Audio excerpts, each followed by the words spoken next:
If I had to face the tragedy of losing my entire Instagram audience, here's how I would start over again today. Whether you're starting from the very, very beginning or whether you've lost your account, which I'm so sorry, I want you to take maybe some of these tactics, keep them in mind for when you are trying to build from zero. Quick caveat here, I am a marketer and my approach might be a little bit different than yours. Take this with a grain of salt and maybe just try and implement one or two of these tactics when trying to grow your account from zero. So step one, I would really start to refine my content strategy. Now, a content strategy can go really, really deep. Listen, I've built them, I do this for a living, but I would start with just a few basic first steps. First, I would determine my posting structure. The thing you have to think about posting structure, I can't give you a specific number of times you should post per week. You really do have to kind of understand what is best for you to maintain consistency. But if you are wanting rapid growth, I do actually recommend that you post anywhere between 3 and 5 times a week. Just my personal opinion and what has worked for me and for my clients in the past. For you to maintain that consistency, I might say, hey, just try and do 3 times a week for the first month, maybe first 2 months, and then slowly increase the number of posts. So that way, maybe you're only posting Monday, Wednesday, Friday. For me personally, I know that I would want to post at least 5 times a week, Monday through Friday. That feels like something that I can consistently keep up with. Next, I would then determine my content pillars, and I teach this a little bit differently. You guys can check out this video where I walk through my entire process, but just a quick little soundbite from it. I like to, first of all, determine my content pillars and then align them with a day of the week so I know exactly what I'm posting on each day, Monday through Friday. Again, it keeps it super simple, and I like to create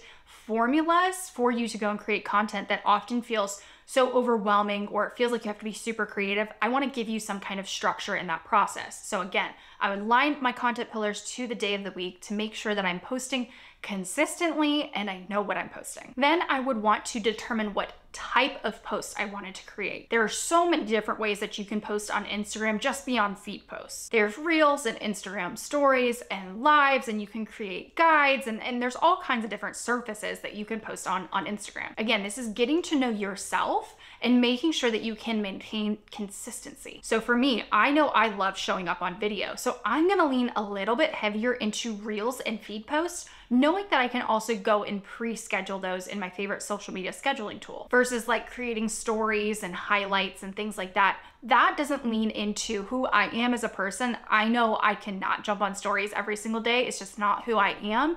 And that way I know that I'm not gonna maintain consistency with Instagram stories, but I can always show up in feed posts and on reels. But maybe you are the type of person that you're like, it is so much easier for me to create Instagram stories throughout my day, Monday through Friday, and maybe you do 2 feed posts a week, one being like an engaging carousel and one being an Instagram reel. You need to figure out what works best for you. Okay, moving into step 2, figuring out my ideal audience. And I know you guys have heard this all over the internet, finding out who your ideal customer is, figuring out who your ideal client or customer avatar is.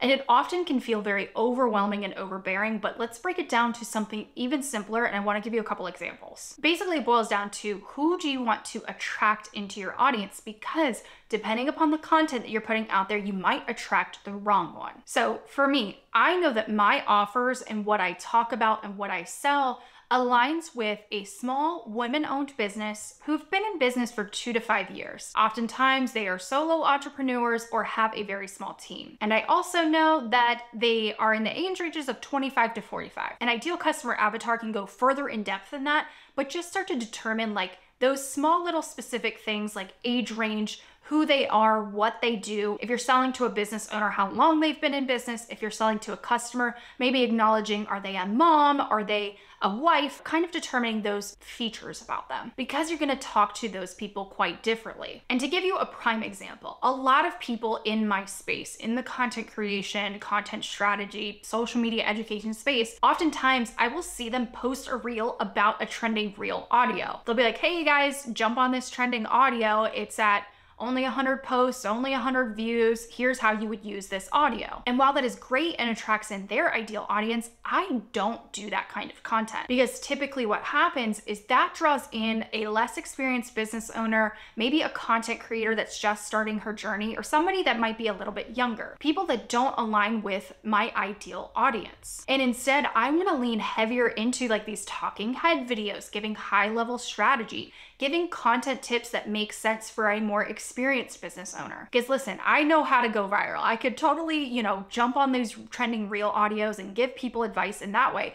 But I know that those people don't align with what I offer and what I sell. And there's nothing wrong with that. There are plenty of people out there to sell to those people and help them with their problems. But I don't want to bring in an audience that won't buy from me or won't engage with my content. And here's another example. So let's say that you're a hairstylist and you are an expert at color correction, but the only thing you're posting on Instagram right now is blondes and brunettes that just got their balayage and their long, beautiful waves. Listen, I love me some long, beautiful waves, but the only reason why you're posting that content is because typically right now on Instagram, those trend a little bit higher and get you a little bit more engagement. And while you don't mind working with those clients, you really want to work with that teenager that used way too much box dye, and you really want to start to show off your expertise in being a color correction expert. You honestly need to kind of balance out your content and not post so much of the blondes and the brunettes, but maybe start to lean into more content that really shows the process of you doing color corrections, even if they don't give you the likes and the comments and the engagement that you're wanting in the beginning. By figuring out your ideal audience, it's going to help you figure out what kind of content you should be posting. And now step 3, you might be the most hesitant on. Listen, when I first started my account, I wish these features were available to me because I would have jumped on them. It would have been a no-brainer. And that's creating collaborative content. So back when I started my Instagram account, the only way that you were able to collaborate on content is if you were a guest blogger or you showed up on somebody's podcast, which is very time intensive. But now Instagram has certain features like live rooms or collaborative posts that make it so much easier and a lot less time consuming for you to collaborate with other content creators, other small business owners out there, and have your content seen by a much broader audience. And this is going to help you grow a little bit faster. So example number 1, live rooms. I know jumping on Instagram Live doesn't always sound the greatest, but think about it this way. When you get into a live room with 2 to 4 other business owners, anybody in your niche, in your industry, and you guys have a roundtable discussion, you are now either doubling or even quadrupling your audience size because you are tapping into their audiences of people that don't already follow you. And you're doing the same for their audience as well. There might be some people that follow you that don't follow them. And Instagram makes it so easy. When they're watching the live, you can actually just click on the very, very top and hit follow. And it's organically going to happen that you are going to naturally increase your follower count. For me, I've been on live rooms before with other industry experts of mine, and I've gained 200 followers in an hour. All organically, no spammy, no robots, no nothing like that. And again, those results aren't always typical, but even if you jump on a live and you gain 10 to 15 followers, that is a piece of content that you collaborated on and you were able to gain some traction from tapping into other people's audiences. Or another feature that Instagram recently, within the last year, started to introduce are collaboration posts. So typically you used to be able to just tag somebody in your post, but now you can invite them as a collaborator. Let's say you create a post, it now shows up for their audience and it shows up on their profile. So again, you're going to invite more people into your audience that you might have not already reached. You can do this with reels, carousels, with live replays, or it's as simple as just tagging somebody in your stories and having them repost it on their account. You can do this with people in your niche, or find some people that you guys share a common ground, a common topic, and really present content in that way. And now that you know how I would start over on Instagram, if I had to start from scratch today, I want you guys to take a look at this video where I talk about how you can take one idea and turn it into 4 different posts. As always, leave any questions you have down below and hit that subscribe button. I'll see you next week.